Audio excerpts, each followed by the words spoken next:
Hey, did you leave the water running? Well, it's okay if you did, because why don't we do an experiment? So I have a regular household bottle. You've seen that before. You've seen them in the recycle bins at Penn State Lehigh Valley. Here's what I'm going to do. I'm going to run hot water all around this bottle. I'm not going to get my fingers too close to it because it burns. It's hot. So right now, I'm running hot water around this bottle. And you know what that's doing? It's warming up the air inside this bottle. And warm air expands. So by warming up the bottle with warm water, I'm getting the air to expand. You know what's happening? Air right now, you can't see it or feel it, is literally expanding outside of that bottle. So after I warm this up enough, here's what I'm going to do. I'm going to cap it. And here's why I care about that.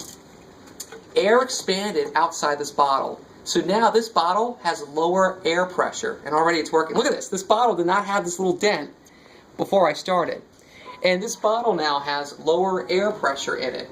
And what's going to happen over time is we're going to see this bottle get more and more crushed because the air inside of it, it's actually happening. I can feel it right now. Look how it's getting more crushed. You didn't just see that a second ago. Look at the shape. It's getting much different.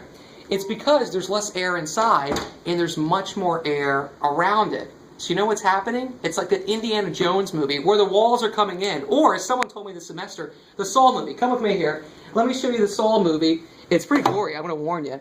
And the walls are coming in on this guy. It's tough to see, but the walls are coming in. There's some guy in a tomb that gets to watch his buddy get smushed. Look at the walls coming in.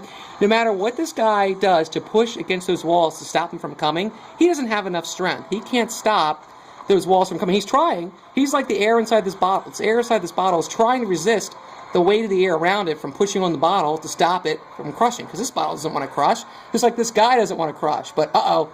Look what's happening. The walls are coming in. Oh no! By the way, that kind of fracture would not happen if this were happening. That's actually Hollywood fakeness. You wouldn't get that kind of bone fracture from compression like this. Oh, and he's dead. But you get the picture. He was not able to stop the walls from coming in. That's what's happening. Look at the bottle now. Look at this. This is what's happening with the bottle. And it'll even magnify even more when I throw this in the freezer. So, the air inside that bottle, because there's less of it, can't push back as much as the air surrounding bottle pushes it. So pressure is how much air weighs. And really, what pressure is how much is air pushing down on something. Because right, when we weigh ourselves, we're standing on a scale, and it tells us how much we weigh. It's our body pushing down on the scale. So air pressure tells us how much air is pushing on something. So if there's less air pressure, that means there's less air. If there's less air, that air's not going to be able to push as much. The air inside this bottle that's chilling right now can't push as much as the surrounding air, where there's much more of it, can push. So as a result, the bottle gets crushed. Look, even more so. Now here's the reason why the freezer kind of magnifies the effect. Cold air contracts, so it's the opposite of warm air expanding. So all the air inside this bottle kind of went in the bottom of it, so there's really no air up here to actually push back the air surrounding it, because most of the air is down at the bottom where it contracted. So it makes the bottle look even more crushed. And if I left this in the freezer for a couple minutes, ooh, it looked really, really crushed, which it would. So the keys are this. By getting warm air to expand, it expands outside the bottle, making the bottle have less air in it compared to the surrounding air. Because remember, pressure is just how much air weighs. And if there is much less air, air's not going to weigh as much. So there's lower air pressure inside the bottle compared to the air surrounding it. And since there's less air inside the bottle, it can't push back as much, and this happens. It gets crushed.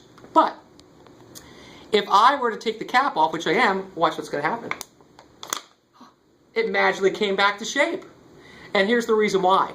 Air loves to move from higher air pressure, where air weighs more, to where it weighs less. Now, the air inside the bottle is equal, has the same weight as the air surrounding it. In other words, if I had another bottle right here, the air inside this bottle has the same weight.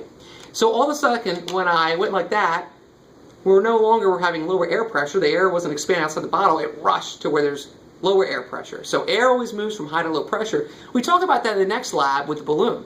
And you'll see that when we talk about the next lab.